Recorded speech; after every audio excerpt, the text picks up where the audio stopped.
Bismillahirrahmanirrahim. Assalamualaikum warahmatullahi wabarakatuh. Bismillah, masyaallah, la yasuhu wa iraillallah. Bismillah, masyaallah, la yasufu su'ainallah. Bismillah, masyaallah, makana nimatin faminallah. Alhamdulillahi rabbil alamin. Wassalatu wassalamu ala asrafil anbiya'i wal mursalin Sayyidina wa habibina wa maulana Muhammadin wa ala alihi wa sahbihi ajma'in, amma ba'du. Perkenalkan, nama saya Azmi Muhammad Fauzi dari Prodi Perbankan Syariah.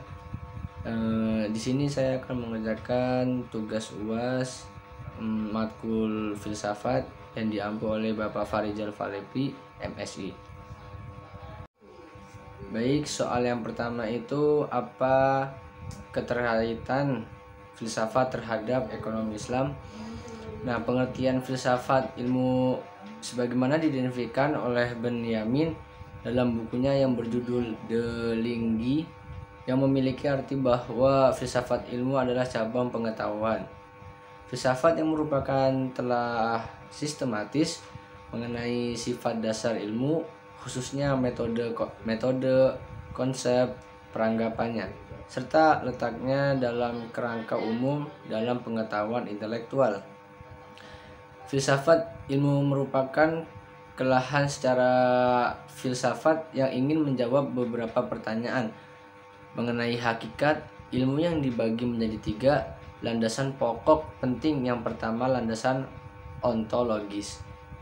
Yang kedua, landasan epistemologis. Yang ketiga, landasan aksiologis. Landasan ontologis yaitu ilmu pengetahuan yang meneliti segala sesuatu yang ada contohnya, itu seperti bagaimana hubungan antara objek tersebut dengan daya tangkap manusia, seperti berpikir, merasa, mengindra, yang dapat membuahkan suatu pengetahuan. Yang kedua ada landasan epistemologi, ilmu-ilmu yang membahas tentang teori secara istilah. Epistemologi dapat diartikan sebagai pengetahuan sistematis mengenai pengetahuan. Dengan demikian, epistemologi merupakan salah satu cabang filsafat yang mengkaji secara radikal asal mula pengetahuan, struktur, metode, dan realitas pengetahuan.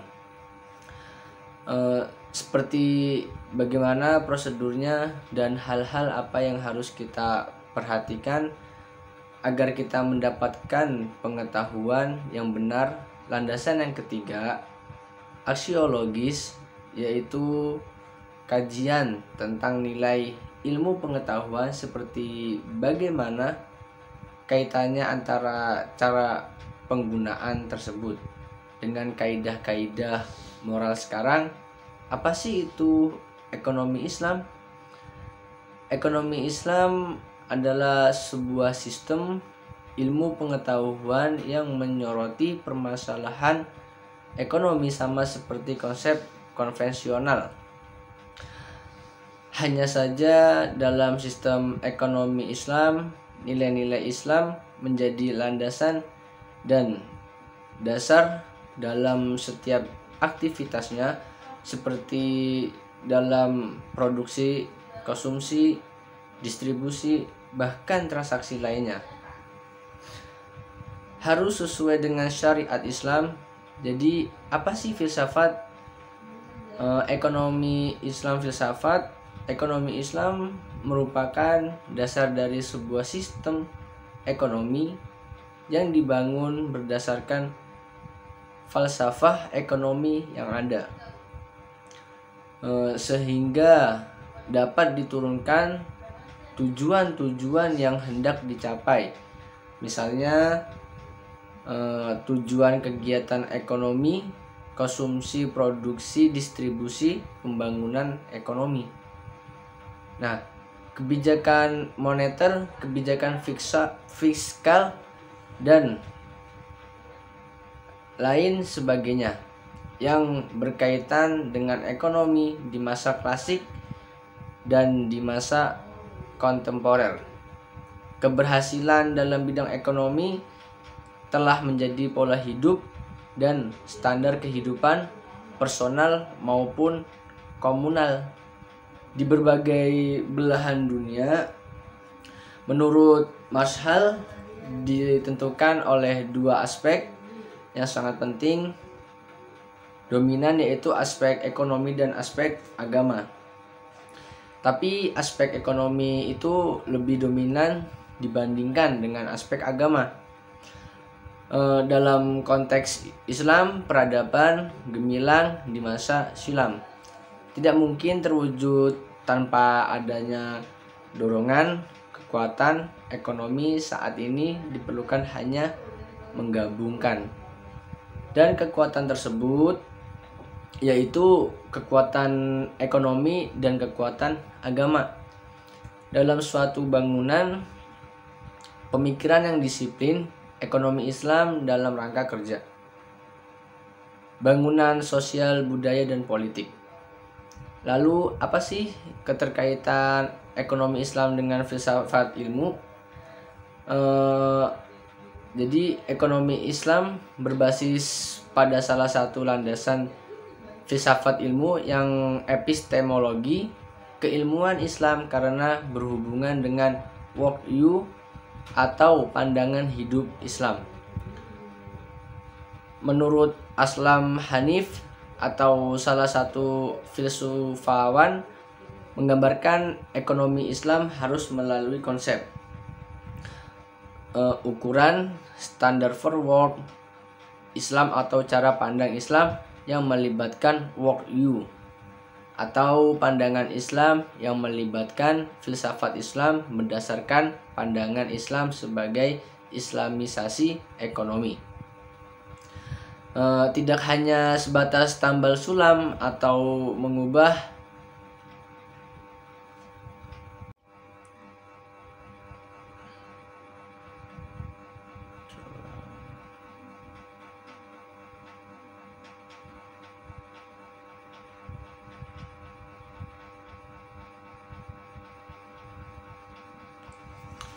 ekonomi modern secara komestik saja.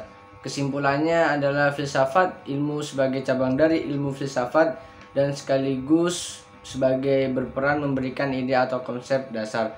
Ilmu-ilmu pada umumnya termasuk ilmu ekonomi Islam, sebagaimana fungsinya filsafat akan memberikan dasar-dasar, dan sekaligus semua ilmu secara hakiki akan kembali kepada ibunya filsafat. Ilmu berperan besar terhadap pengembangan ilmu ekonomi Islam menuju peningkatan ilmu pengetahuan dan peralatan analisis ekonomi, serta meningkatkan kualitas para keilmuan atau sarjana ekonomi yang mampu berpikir, bersikap, dan bertindak sebagai ilmuwan yang berbijaksana dan tidak menyimpang dari ketentuan Islam. Filsafat ilmu memiliki peran penting terhadap ilmu ekonomi Islam. Yang pertama, berperan sebagai sarana pengujian penalaran ilmiah. Kedua, berperan sebagai sarana merefleksi, menguji, mengkritik asumsi dan metode keilmuan. Ketiga, berperan memberikan dasar logis terhadap metode keilmuan. Untuk mengembangkan ilmu ekonomi Islam diperlukan strategi yang tepat dan berjalan seiring dengan spiritualisasi, ekspresi, etika, dan sosialisasi nilai-nilai kemanusiaan serta keagamaan. Ekonomi Islam khususnya di Indonesia harus dikembangkan dengan mempertimbangkan aspek moral dan etika yang berlaku dalam implementasinya dan penerapannya. Tetap menjunjung tinggi harkat dan martabat manusia yang bersifat jujur dan transparan, serta menjaga keseimbangannya serta kelestariannya di lingkungan alam.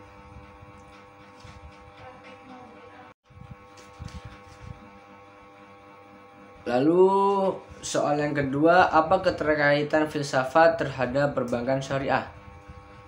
Nah, pengertian filsafat ilmu sebagaimana didefinisikan oleh Benjamin dalam bukunya yang berjudul De Lianggi, yang memiliki arti bahwa filsafat ilmu adalah cabang pengetahuan. Filsafat yang merupakan telah disistematis mengenai sifat dasar ilmu, khususnya metode, konsep, peranggapannya, serta letaknya dalam kerangka umum dalam pengetahuan intelektual. Filsafat ilmu merupakan telahan secara filsafat yang ingin menjawab beberapa pertanyaan mengenai hakikat. Ilmu yang dibagi menjadi 3 landasan pokok penting. Yang pertama landasan ontologis, yang kedua landasan epistemologis. Nah, yang ketiga landasan aksiologis. Landasan ontologis yaitu ilmu pengetahuan yang meneliti segala sesuatu yang ada contohnya. Itu seperti bagaimana hubungan antara objek tersebut dengan daya tangkap manusia. Secara istilah, epistemologi dapat diartikan sebagai pengetahuan sistematis mengenai pengetahuan.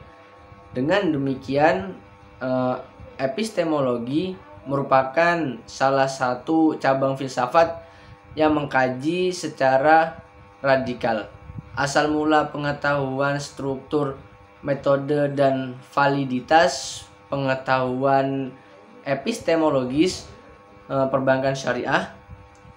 Harus dilakukan dengan mencermati aspek fundamental. Salah satu aspek fundamental yaitu sketsa historis. Konsep perbankan syariah, umat Islam telah mampu membentuk sistem keuangan tanpa peranan bunga dalam suatu mobilitas sumber-sumber keuangan untuk membiayai usaha produktif dan kebutuhan konsumtif. Sedikitnya ada 4 tema mendasar yang berkaitan dengan bangunan perbankan syariah. Yang pertama ada esensi dan substansi perbankan syariah, dan yang kedua ada perbandingan antara bank syariah dan perseroan terbatas, dan yang ketiga problematika dasar seperti mitos, realitas, ancaman, dan peluang perbankan syariah. Dan yang keempat ini ada respon krisis umat terhadap realitas perbankan syariah. Sistem yang dipakai untuk aktivitas bisnis didasarkan pada konsep bagi hasil atau profit dan loss sharing melalui model pembiayaan mudharabah atau kemitraan pasif musyarakah atau kemitraan aktif murabahah atau akad jual beli barang. Dalam filsafat ilmu dapat memahami bahwa perbankan syariah mencakup 3 aspek-aspek. Yang pertama yaitu ontologis, dan yang kedua itu epistemologi, dan yang ketiga aspek aksiologis. Keterkaitan filsafat ilmu dalam aspek ontologis dengan perbankan syariah dalam konsep-konsep normatif dan praktek-praktek empiris. Konsep normatif yang dimaksud adalah prinsip-prinsip ekonomi syariah yang mencakup tauhid, rububiyah, khalifah, tazkiyah, dan accountability. Konsep dalam bingkai Kitabullah tentang perbankan syariah dan lembaga-lembaga keuangan syariah seperti wakalah, hawalah, wadiah, murabahah, mudharabah, dan qard. Praktek-praktek empiris yang dimaksud adalah praktik muamalah, maliyah, dan yang dimaksud adalah praktek muamalah maliyah yang berlangsung sejak zaman Rasulullah Shallallahu Alaihi Wasallam sampai saat ini di berbagai negara, baik sektor uang, investasi maupun perbankan syariah. Keterkaitan filsafat ilmu dalam aspek epistemologi dengan perbankan syariah mencakup 3 aspek utama. Yang pertama itu dinamika konsep perbankan syariah, dan yang kedua itu esensi sosiofilosofis perbankan syariah, dan yang ketiga itu ada eksistensi, metode, dan praktek perbankan syariah. Nah, sedangkan hubungan atau keterkaitan filsafat ilmu dalam aspek aksiologi dengan perbankan syariah yaitu untuk membangun tatanan moral hubungan antara individu yang satu dengan individu lainnya, hubungan individu dengan masyarakat, dan pengaturan ekonomi yang islami dalam masyarakat.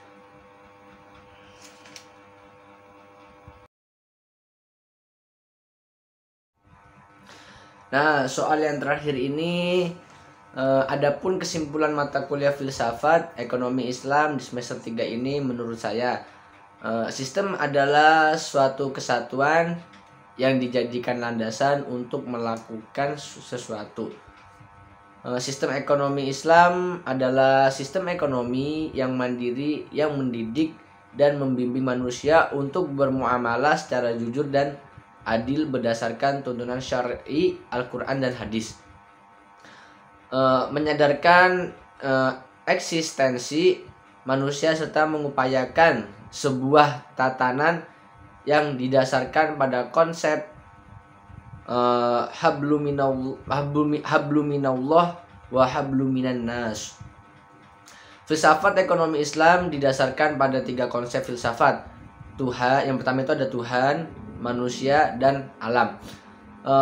Ekonomi Islam berpijak pada 3 fondasi dasar yang diimplementasikan dalam aktivitas ekonomi, yaitu ada tauhid, syariah, dan akhlak. Implementasi syariah dan akhlak merupakan refleksi dari tauhid. Landasan tauhid merupakan sesuatu yang duri agar implementasi syariah dan akhlak tidak terganggu. Prinsip syariah menuntun dalam beraktivitas ekonomi agar tidak keluar dari kaidah syariah, sedangkan akhlak membimbing aktivitas ekonomi manusia agar senantiasa mengedepankan moralitas dan etika untuk mencapai tujuan. Akhlak yang terpencar dari iman akan membuat integritas yang membentuk market disiplin yang baik. Nah, lalu arsitektur ekonomi Islam al-falah, yaitu kesuksesan yang hakiki, merupakan tercapainya kebahagiaan dalam segi material dan spiritual, serta tercapainya kesejahteraan di dunia dan akhirat. Suatu kesuksesan dalam aspek material tidaklah menjadi suatu yang bermakna apabila mengakibatkan kerusakan dalam aspek kemanusiaan lainnya seperti persaudaraan dan moralitas.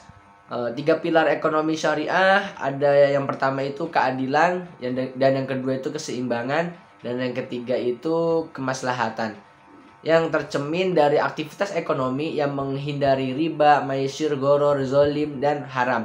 Adanya keseimbangan aktivitas di sektor real finansial, pengelolaan risk, return, aktivitas bisnis sosial, aspek spiritual, material, dan asas manfaat kelestarian lingkungan, serta melindungi keselamatan kehidupan beragama, proses regenerasi, perlindungan jiwa, harta, dan akal. Di ekonomi syariah yang pertama ada ukhuwah,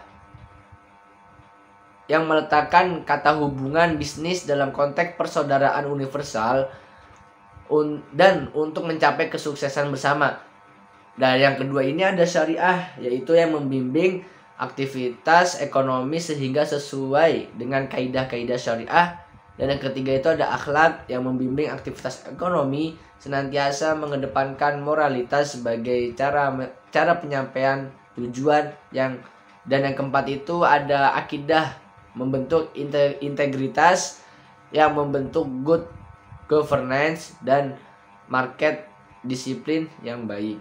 Mungkin itu saja yang bisa saya sampaikan. Apabila ada kekurangan mohon dimaafkan. Al-insanu makanul khotowan nisyan. Manusia itu tempatnya salah dan dosa. Wabillahi taufiq wal hidayah. Wassalamualaikum warahmatullahi wabarakatuh.